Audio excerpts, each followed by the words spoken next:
اگر حیثیت ہے شادی پر 5 لاکھ خرچ کرنے کی تو ہم 15 لاکھ خرچ کر دیتے ہیں اور 10 لاکھ قرضہ پکڑ کے. ہماری حیثیت ہے چھوٹی گاڑی لینے کی، ہم بڑی گاڑی قسطوں پر لے کر اپنی زندگی کو عذاب بنا لیں گے. او بھائی جتنی حیثیت ہے ہم اس حیثیت کے اندر رہیں نا، ہم آمدن کے حساب سے اپنی زندگی گزاریں.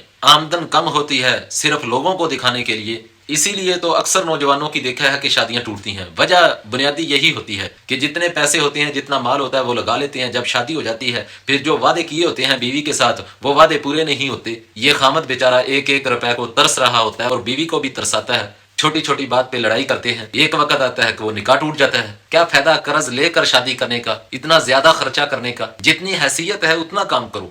پہلے کہتا ہے میں تمہیں پیرس لے کر جاؤں گا اور شادی کے بعد کنگلا ہوتا ہے، اور شادی کے بعد پتہ چلتا ہے یہ سارا جھوٹ ہے. اس لیے اوریجنل زندگی گزاریں. اصل میں مسئلہ یہ ہے جو ہم ہیں وہ ہم نظر نہیں آنا چاہتے، اور جو نہیں ہے وہ ہم لوگوں کو نظر آنا چاہتے ہیں. کچھ لوگ اپنی پہچان صرف آئی فون کے ذریعے کروانا چاہتے ہیں یا کوئی بڑی گاڑی کے ذریعے کروانا چاہتے ہیں. یعنی انسان کو اپنی حیثیت دکھانے کے لیے ان چیزوں کی ضرورت ہے. اسی وجہ سے اب نوجوان معاشرے کے اندر پریشان ہیں.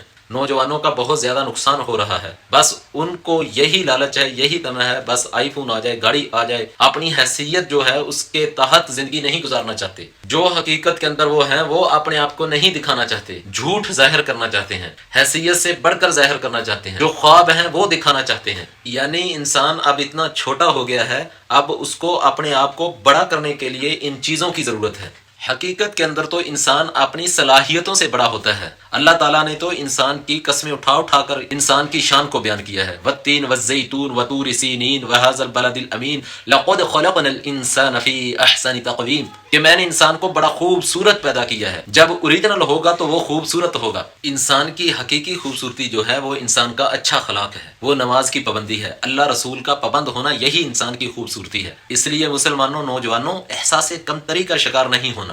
اپنی پہچان لوگوں کے سامنے اپنی ذات سے کرواؤ، اپنی اخلاقیات سے کرواؤ، اپنے کردار سے کرواؤ، اپنی صلاحیتیں پیش کریں. اس لیے تم جیسے ہو ویسے رہو، اوریجنل رہو. اگر اچھا بننا چاہتے ہو تو جو آپ کے پاس صلاحیتیں ہیں وہ لوگوں کے اندر تقسیم کریں، لوگوں کے اندر اخلاق پیش کریں. اسی لیے رسول اللہ صلی اللہ علیہ وسلم نے فرمایا اگر تم گھر کے اندر سالن بناؤ تو اس کے اندر شوربہ زیادہ کر لیا کرو تاکہ آپ پڑوسیوں کا بھی خیال رکھیں. اسلام نے تو یہ درس دیا ہے کہ اپنی صلاحیت کو تقسیم کرو، اس سے انسان بڑا ہوتا ہے. اس لیے جو آپ ہیں وہی بننے کی کوشش کریں، اوریجنل بنیں. اسی کے اندر انسان کی عزت ہے. انشاءاللہ اس کے اندر اللہ تعالیٰ آپ کو عروج بھی دے گا، عزت بھی دے گا. سلام پہنچے. جزاک اللہ.